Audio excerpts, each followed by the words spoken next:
Olha que legal, então. Veja, na medida em que a humanidade, na medida em que o modo de produção primitivo, fundado pela coleta, vai se desenvolvendo, você passa a ter todo este processo acontecendo.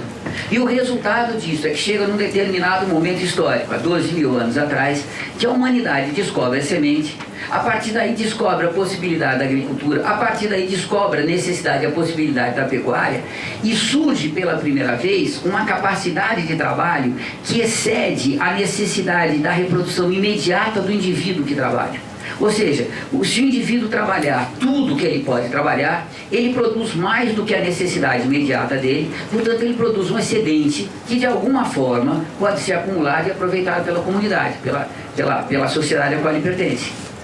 Veja, o trabalho excedente ele aparece quando aparece uma capacidade de trabalho do indivíduo que se torna maior do que a necessidade imediata da sua reprodução.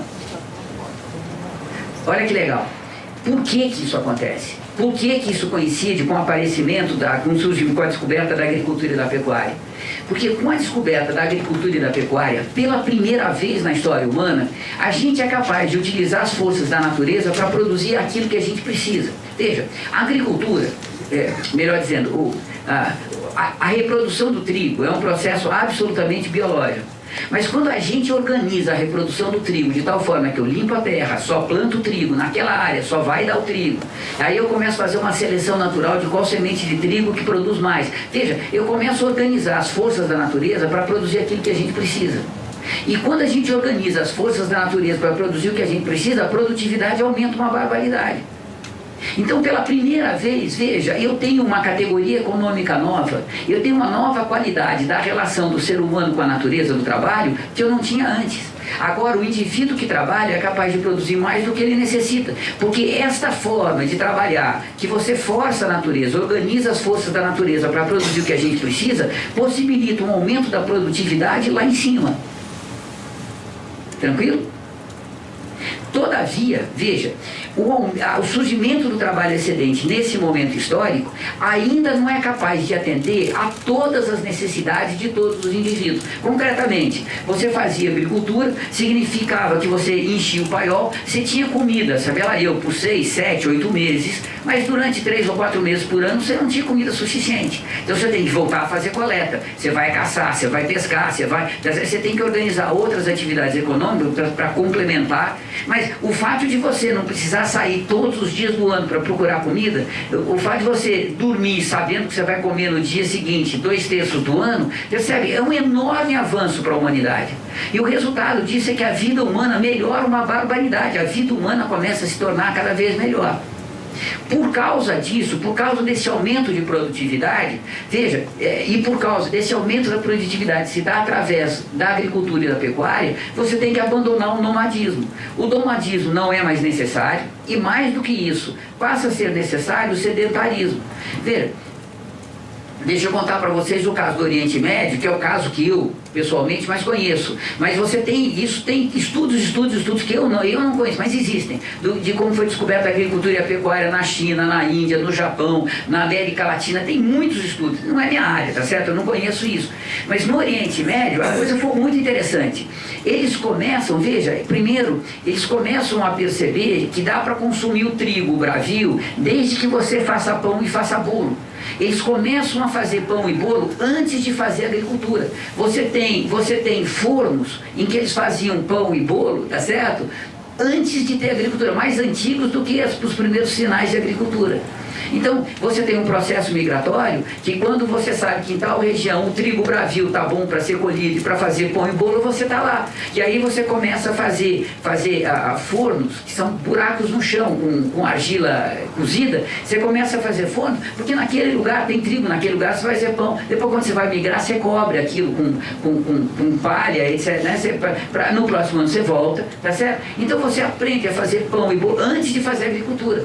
Aí você começa a perceber perceber, e as lendas são interessantíssimas, você começa a perceber que a deusa da fertilidade, que é responsável pelo trigo, ela fica muito feliz se você limpar a terra e só plantar o trigo, só jogar a semente do trigo.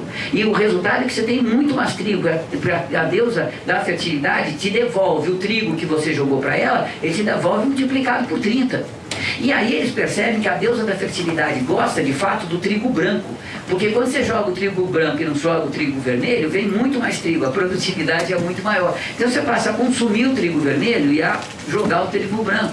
Aí você descobre que a deusa da fertilidade de fato fica feliz quando você leva a comida para perto dela, quando você enterra a semente. Então, a partir daí, tá certo? E veja, na medida que você está fazendo isso, você tem que ficar tomando conta desta plantação. Senão vem elefante, vem animal, vem destrói tudo.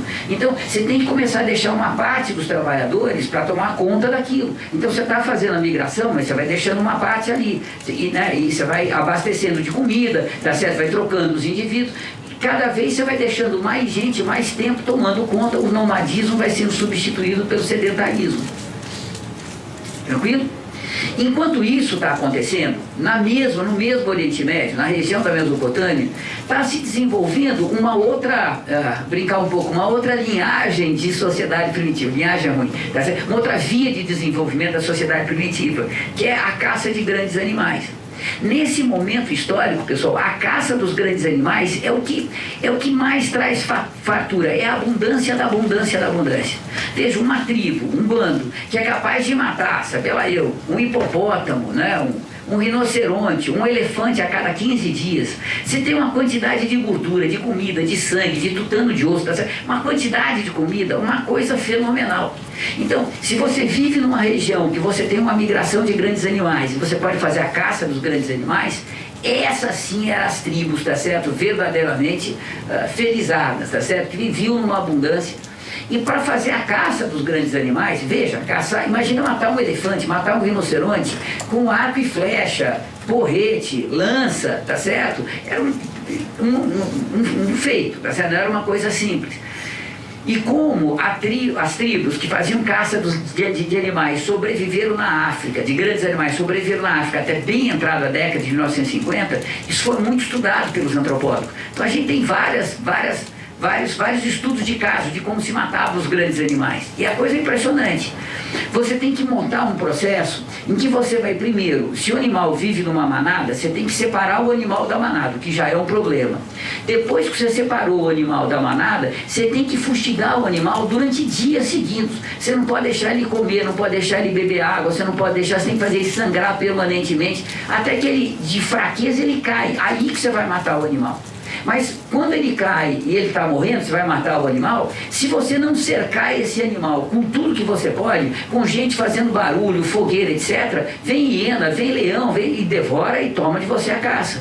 Então, a hora que o animal está para cair, você tem que avisar a tribo vem todinha, velho, criança, recém-nascido, vem todinho, faz fogueira ao redor do animal, começa a dançar e cantar, né, para agradecer aos deuses, etc., e começa imediatamente a consumir o animal. E aí, os deuses favorecem as mulheres grávidas que bebem o sangue e comem o fígado. Mas os deuses não favorecem os velhos que tomam o sangue e bebem o fígado. Os deuses favorecem aqueles guerreiros que comem carne gordurosa, mas não os velhos que comem carne gordurosa. Tudo isso que a gente depois vai descobrir que faz parte do metabolismo humano, colesterol, etc., etc., eles vão sistematizando a partir do desejo dos deuses. O desejo dos deuses não existe, mas as lições são verdadeiras. E o resultado disso, veja, é que eles vão desenvolvendo uma técnica de caça que vai se tornando extremamente sofisticada.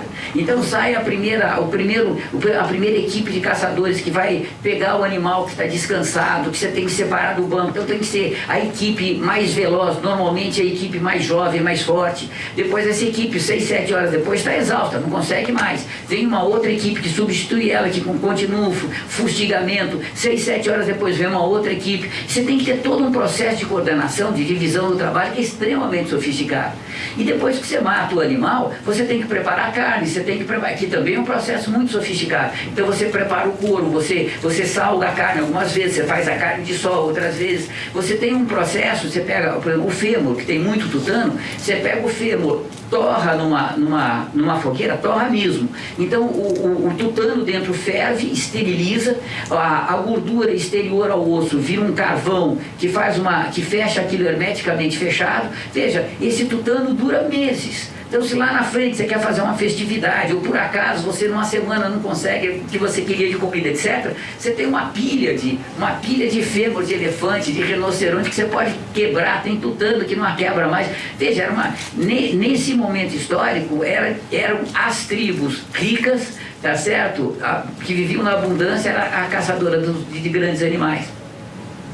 E o que acontece na Mesopotâmia, mas isso vai se reproduzir com variações nas outras regiões, o que vai acontecer na Mesopotâmia é que você começa a ter o trabalho excedente na caça e o trabalho excedente na agricultura e na pecuária. Até que chega um determinado dia, lembra os assírios e caldeus? Na Mesopotâmia, lembra? Os assírios e caldeus, veja, um belo dia, os assírios, os caldeus, os assírios, eles que são os caçadores, eles estão saindo para caçar. Tá certo? E vem a tribo dos caldeus repleta de trigo. Veja, se o cara vai caçar um animal que vai dar comida durante, sei lá, 2, 3 semanas, e se o cara pode, com as mesmas armas que ele usa para matar os animais, atacar a tribo dos caldeus, que não tem arma nenhuma, que tem enxada, arado, tá certo? E pegar o trigo deles, eles têm comida por 6 meses, para que eles vão caçar os animais? É muito mais, a produtividade do trabalho aumenta muito mais se eles forem lá e saquearem a tribo dos camponeses. Então, pela primeira vez entra na história da humanidade, na Mesopotâmia, a exploração do homem pelo homem. Pela primeira vez, um grupo de indivíduos humanos vai saquear o trabalho, vai expropriar o trabalho de outro grupo de indivíduos, tá certo? E vai passar a viver daí. E isso surge imediatamente ao termo do nosso curso, pela violência, surge pela guerra. A violência que a gente tem anterior, amanhã eu vou discutir isso mais cuidado com vocês. A violência que eu tenho nesse momento anterior é assim, ó, não tem comida para todo mundo. Quem é que vai comer, tá certo? O mais forte vai lá, come. Mas o mais forte, ele não pode comer de tal forma que ele mata o mais fraco. Porque se ele fizer isso, ele mata a sociedade dele, tá certo? E ele próprio não consegue sobreviver. Então a violência é uma violência que tem por objeto a distribuição daquilo que é carente, mas é um processo de distribuição que você tem que garantir a sobrevivência do mais fraco, porque senão... Então é uma violência que raramente chega, tá certo, a matar o outro. Agora você tem uma violência que tem uma função social inteiramente distinta. A função social é expropriar de um grupo de indivíduos a riqueza produzida pelo trabalho desse grupo de indivíduos. Então agora, pela primeira vez, a violência vai se transformar em guerra. Você passa a ter uma outra característica. Eu falo mais sobre isso amanhã, tá certo? Mas veja, nesse momento então aparece, tá certo? Você faz a primeira guerra, você ataca a tribo, trucida a tribo e rouba a comida que você pode, você se apropria de toda a comida. Rapidamente, não demora muito tempo, eles percebem que tem uma forma melhor de você fazer essa expropriação. Porque toda vez que você mata a tribo demora décadas para se reconstituir, aumentar a população, voltar a plantar. Isso é um processo muito lento. Então, se você cerca a tribo e diz, ó, você fez a colheita, eu quero um tanto dessa colheita para mim. Se você não fizer isso, eu te destruo. Todo ano você vai lá e cobra um imposto. E você passa, tá certo, a expropriar uma quantidade de trabalho muito maior. Isso é a origem do modo de produção asiático. Vou mostrar para vocês, vai caracterizar o modo de produção asiático, é que a expropriação se faz através de um imposto. Vou mostrar para vocês como funciona. Mas rapidamente vai surgir nesta região da Mesopotâmia a forma que foi a forma mais produtiva, entre as formas de expropriação do trabalho, da certa forma mais produtiva vai ser a escravidão. Você vai lá, mata todos os indivíduos que não são capazes de produzir trabalho excedente, só mantém aqueles que são capazes de gerar trabalho excedente, obriga eles a trabalhar na forma que você deseja para produzir aquilo que você necessita e você se apropria desse trabalho excedente. Começa a escravidão.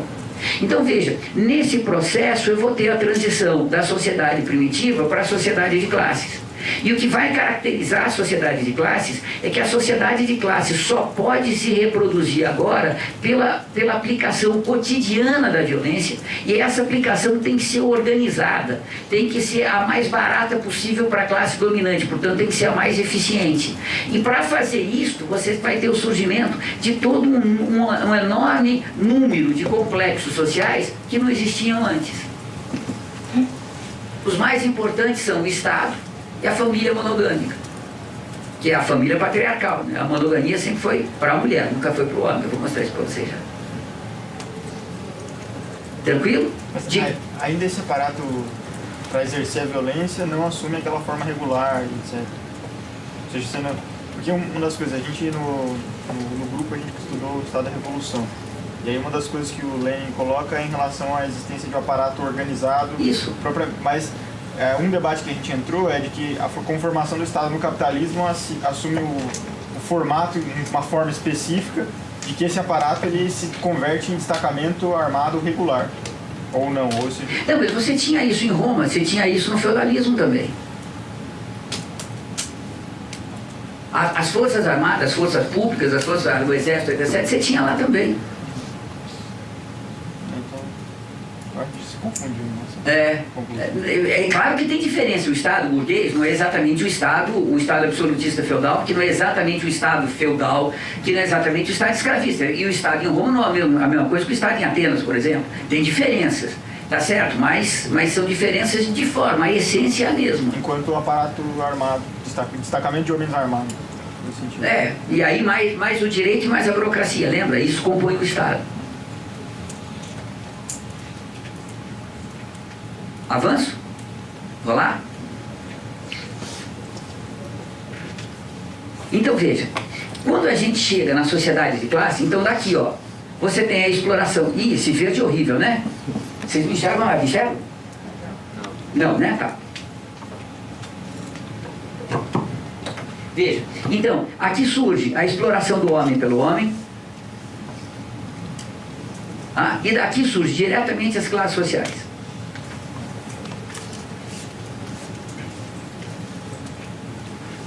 Essa explicação da gênese das classes sociais ficou tranquilo? Claro? Tá. Olha que legal. Quando a sociedade se divide em classes, você tem duas características extremamente importantes. Primeira característica, você tem o trabalho excedente. Segunda característica, lembra que eu falei para vocês que aqui a gente tinha uma enorme carência, a vida das pessoas era muito curta, miséria. Veja, quando você passa para a sociedade de classe, a carência diminui uma barbaridade. Na maior parte das vezes, isso não vale para todos os casos, mas na maior parte das vezes, ser escravo significava ter acesso a mais comida, viver mais tempo, ter uma vida melhor do que ser humano primitivo.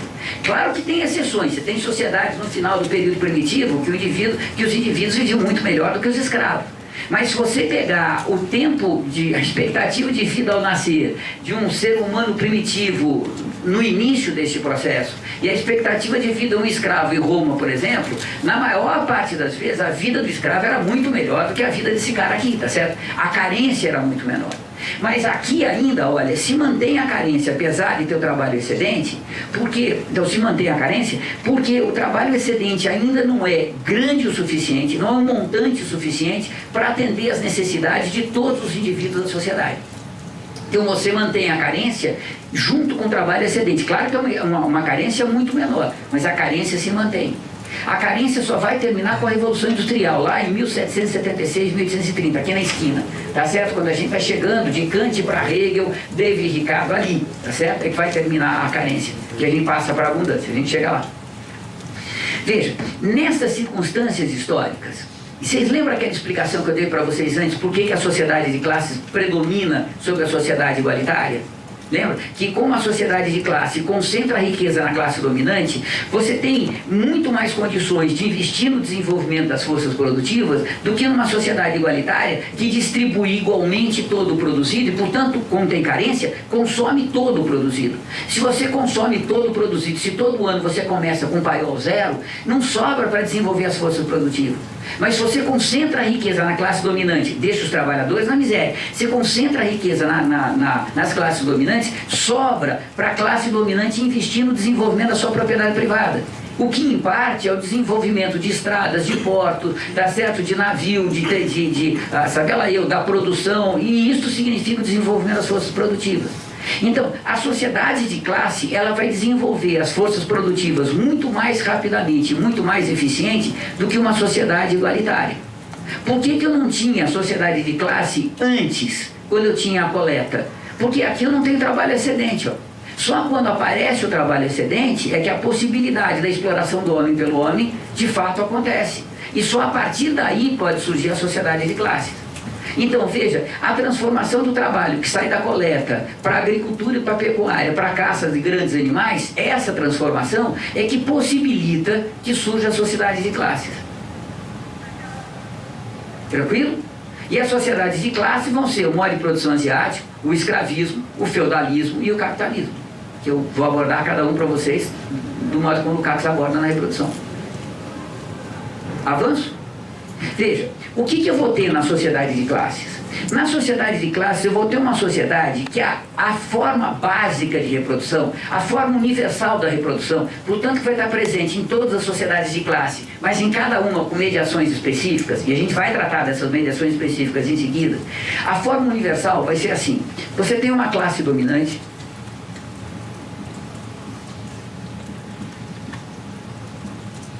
cuja função social é acumular a propriedade privada. E você tem uma classe dominada, é aqui que você realiza o intercâmbio do homem com a natureza, é aqui que você realiza o trabalho, e a essa classe dominada, ela vai produzir toda a riqueza que vai ser expropriada pela classe dominante sob a forma da propriedade privada da classe dominante. Veja, surge uma relação social nova. A classe dominante, ela passa a ter uma propriedade que é privada, e essa propriedade privada é uma relação social através da qual a riqueza produzida por esses caras é acumulada por estes caras sob a forma da propriedade privada deles. A propriedade privada escravista, feudal, burguesa, etc. Veja, como que é possível você pegar um indivíduo humano que tem todas essas características no seu agir cotidiano, tá certo? Que é isso. Como você consegue pegar um indivíduo e você vai dizer para ele o seguinte: olha, você vai desenvolver uma teleologia e você vai realizar um processo de objetivação que vai resultar num objeto que não diz respeito às suas necessidades e possibilidades objetivas, nem às suas necessidades e possibilidades subjetivas, mas que diz respeito às necessidades e possibilidades objetivas de acumulação da propriedade privada do teu patrão. Como é que você pode chegar para um cara e vai falar: ó, cara, teu filho está passando fome, tua mulher está precisando não sei do que, tua casa está precisando fazer o telhado, teu pai está necessitando de remédio, e você vai produzir telha, porque telha é que teu patrão precisa. Como é que você consegue fazer isso? Como é que você consegue fazer com que o ser humano, que só existe realizando tudo isso, como é que você consegue dizer o seguinte: olha, das alternativas, você vai escolher o que você não necessita. Você vai realizar uma objetivação para produzir não aquilo que você necessita, mas aquela riqueza que vai ser a força da classe dominante te expropriar. Como é que você vai ser capaz de dizer para o cara: olha, você vai produzir o que a minha propriedade privada precisa e não o que você necessita? Só tem um jeito. Na sociedade humana, na história da humanidade, nunca apareceu outro jeito, só tem um jeito. Você tem que aplicar cotidianamente a violência sobre os trabalhadores.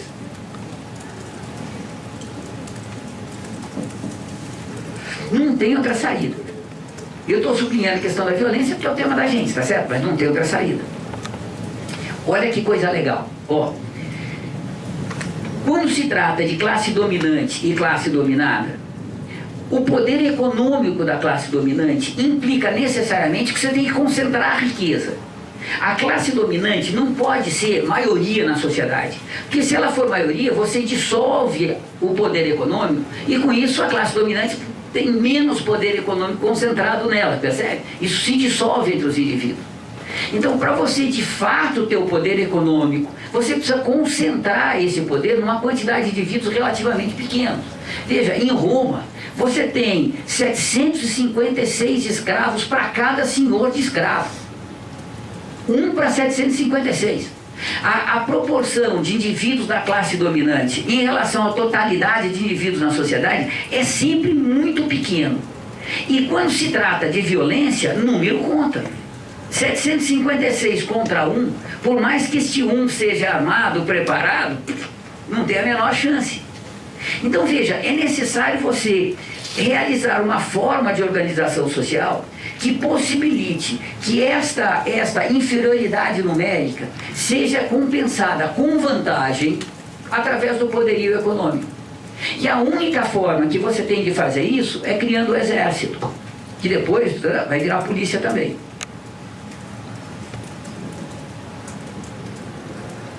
Veja, o que vai ser o exército? O exército é um complexo social que pela primeira vez na história da humanidade se especializa em matar seres humanos. Ele não vai caçar, ele não vai tirar da natureza o que a gente precisa. A especialidade é matar seres humanos. Pela primeira vez você começa a ter o desenvolvimento de armamento cuja única finalidade é matar ser humano. Vocês nunca viram uma caça de elefante com bomba atômica, tá certo? E só tem uma finalidade, é matar ser humano. E o resultado disso é que você começa a criar um corpo de trabalhadores especializados em matar seres humanos. Isso vai ser o exército. E para que isto seja real, seja efetivo, para que isso funcione, esse indivíduo que compõe o exército, ele não pode ser um indivíduo da classe dominada, ele não pode fazer parte dessa classe. Se você der arma para essa classe, a primeira coisa que essa classe vai fazer é se revoltar contra a classe dominante. Então você tem que criar um tipo de trabalhador que não seja da classe dominante, tá certo? Que também não seja da classe dominada, mas que esteja a serviço da classe dominante. Ou seja, cuja reprodução enquanto indivíduo, enquanto grupo social, dependa da expropriação da riqueza que a classe dominante está fazendo desses caras. E você faz isso criando algo que depois vai se generalizar. Esses caras aqui, olha, eles vão ser assalariados. Então a classe dominante contrata trabalhadores assalariados que não pertencem a esta classe, porque não são escravos. Enquanto trabalhadores assalariados, eles vão ter uma profissão, eles vão se especializar em matar ser humano. E eles colocam essa especialidade, que é matar ser humano, a serviço da classe dominante, é criado para isso. Veja, se vocês pegarem todo o processo de organização político, estatal, militar, tá certo? De Atenas, Esparta, Pérsia, Egito, Babilônia menos um pouco, tá? Que era muito primitivo, mas o Império Romano, a questão decisiva é aonde que eu vou alocar o exército de tal maneira que através de estradas, etc, etc, com a menor quantidade de soldados possível, eu consiga aplicar a violência necessária para manter os escravos trabalhando. Então você faz uma distribuição estratégica do exército de tal modo que toda vez que os escravos tentarem se revoltar ou se revoltarem, você é capaz de concentrar rapidamente uma força militar superior que massacra os caras e repõe as coisas na sua normalidade, tá certo? E isto, veja, é algo imprescindível para que a exploração da classe dominada pela classe dominante possa acontecer. Não tem como uma sociedade de classe se reproduzir sem o exercício cotidiano dessa violência. Claro que a forma, os meios vão variando ao longo do tempo, mas não tem nenhuma sociedade que possa se reproduzir sem ter um exército, sem ter uma polícia que garanta a propriedade privada, que garante a exploração do homem pelo homem. Tranquilo? O problema, veja, é que exército custa dinheiro. Então você tem que ter uma forma que seja a forma que tenha a eficiência, o impacto necessário para a classe dominante, mas que seja também a mais barata para a classe dominante, para aumentar a lucratividade. O grande problema, veja, é que se você deixar para cada indivíduo da classe dominante articular, montar o seu próprio Estado, o seu próprio exército, você vai ter uma quantidade enorme de pequenos exércitos que tem uma capacidade militar muito pequena. Se você não concentrar a força militar, do ponto de vista tático e estratégico, você tem uma capacidade muito pequena. Então, para que isto funcione, não pode cada senhor de escravo ter um exército próprio. A classe dominante de senhores de escravos tem que ter um exército dela, mas enquanto classe. E para isso, veja, você tem que impor o interesse coletivo da classe sobre o interesse e o egoísmo privado de cada proprietário privado.